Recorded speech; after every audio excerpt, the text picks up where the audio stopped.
The frustration. I went and did some fabric shopping yesterday. I found some fabric from Hobby Lobby, that's where I am, that I'm going to get. I like this seersucker. I think it's so cute. The colors are really pretty, and they have this one too, but I feel like they had this last year if I'm not mistaken, so I'm familiar with this, and it's nice too, but I think I'm gonna get this one. I know what I want to make with the fabric. I'm going to make a McCall's dress.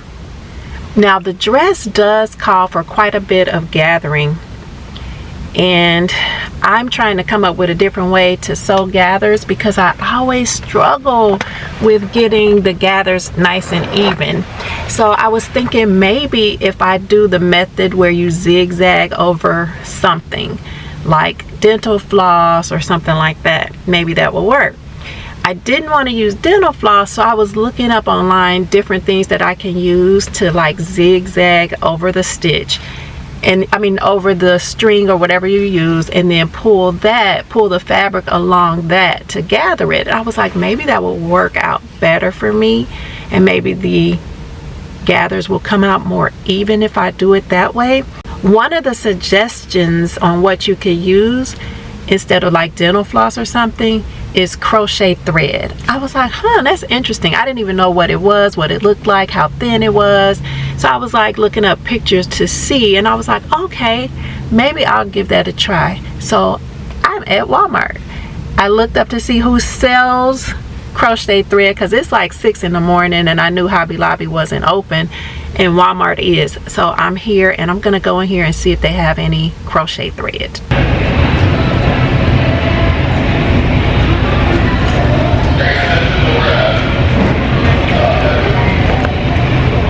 Okay, here we are.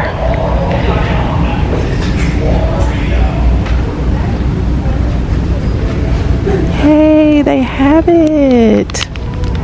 Cream. I think I want to get a color so it'll be easy to see. It's thin too, so maybe that'll work. Okay, Walmart. I don't think I want a big one because I'm just trying this out first, so I think I'll get this one. And trying to see if it was open, but I guess not. Okay, that was quick, in and out. On second thought, I started looking at this and it says hemp. I think hemp is kind of stiff, so maybe I'll just go ahead and get this cream beige because I don't see any other colors. Like black would have been cool, but yeah, I think I'll just go ahead. Oh, I guess I could get this cream or this whatever color this is here as opposed to the white. Okay, I'll get this one instead.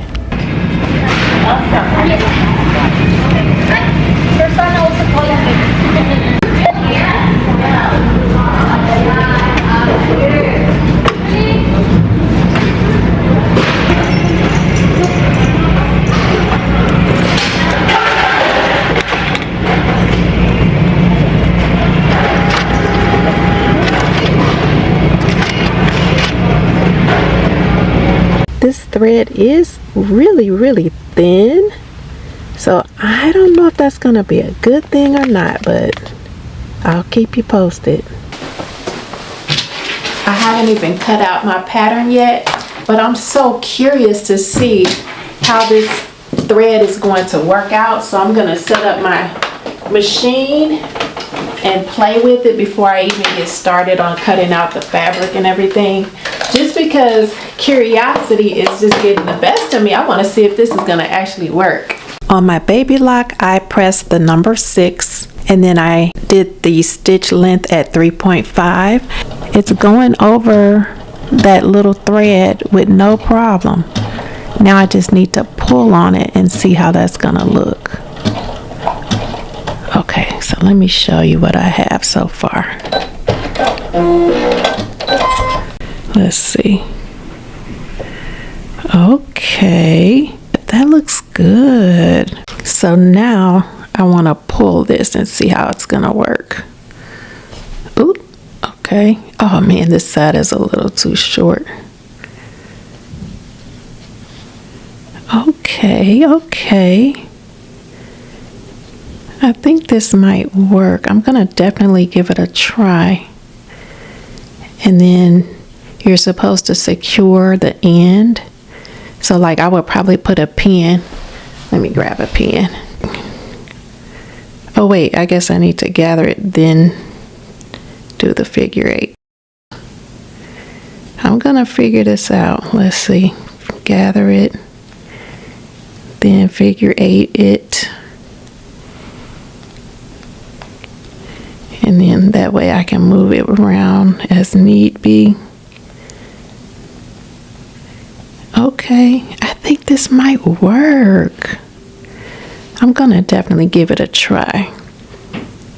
Okay, this might actually work for me. My fabric is all washed.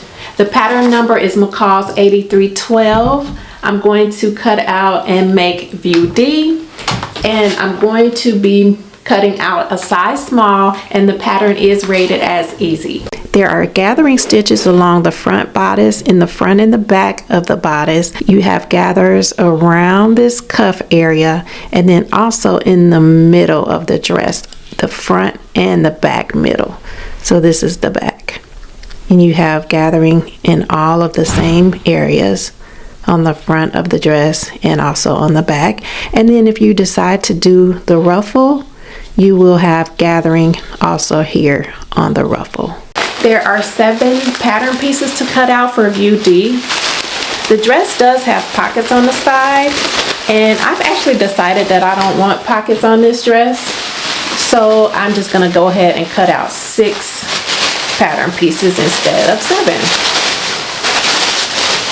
The bodice has a facing, and the facing gets attached to the actual fashion fabric. So it creates a lining for the bodice, front and the bodice back. And then you also have a V-neck in the front of the bodice here. Next is to baste the upper edge of the sleeve for your gathering stitches. So I did zigzag over the crochet thread here, and I tried to place the thread about 3/8 of an inch from the edge, and I did end up increasing my stitch length from 3.5 to 5.0. The gathers that are shown on the pattern, they're actually put into the skirt. I thought they were going to be on the bottom of the bodice, but no. And here's the front. The dress is all finished. I really do like using the crochet thread just to have a little bit more control over the gathers. I think next time I would sew 2 rows of basting stitches and zigzag over those instead of 1. And then after you attach your top piece to the bottom, pin it together, adjust the gathers and then pin it together, stitch down, and then remove your crochet thread. When I did 1 row of thread, it was loose and I had to keep going back in and adjusting and trying to get it tight. But next time, like I said, I would just use 2 rows of thread just to have a little more control.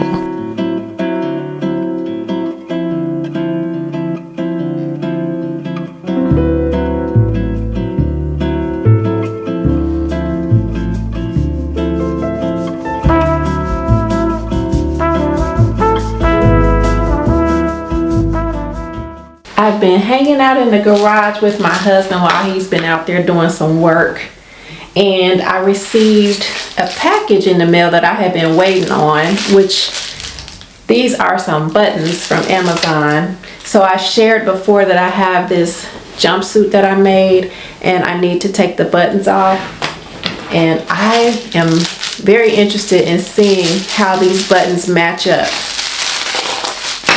I was just looking online and I was like, yeah, those look like they might go. So let me see if it's gonna work out. Oh, they're a little dark. Ooh, they were a lot dark. They almost look black.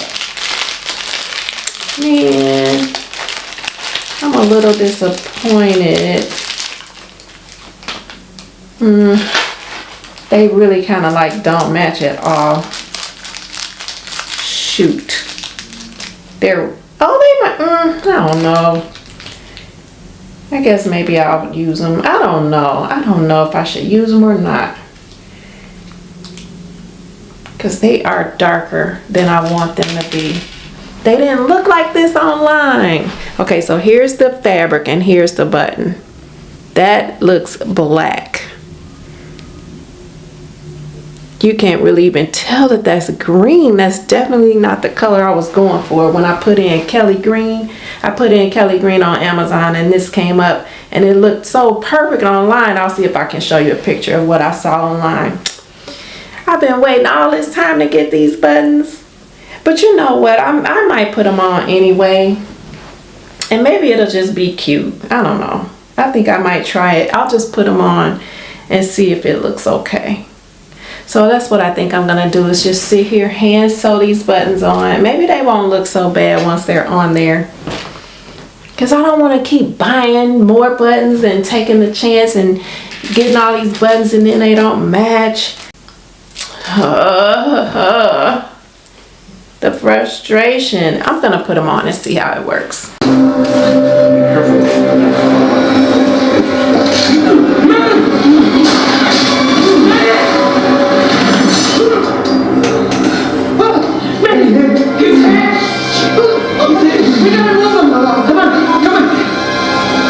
Dad, it works like an old-fashioned antenna. Where did you learn how to do this? She got it from Mr. Robot. Did not. He was a Greenwich kid, same thing. Perfect. Now, this old-school antenna allows me to connect to that old satellite dish. I should be able to send an outgoing message.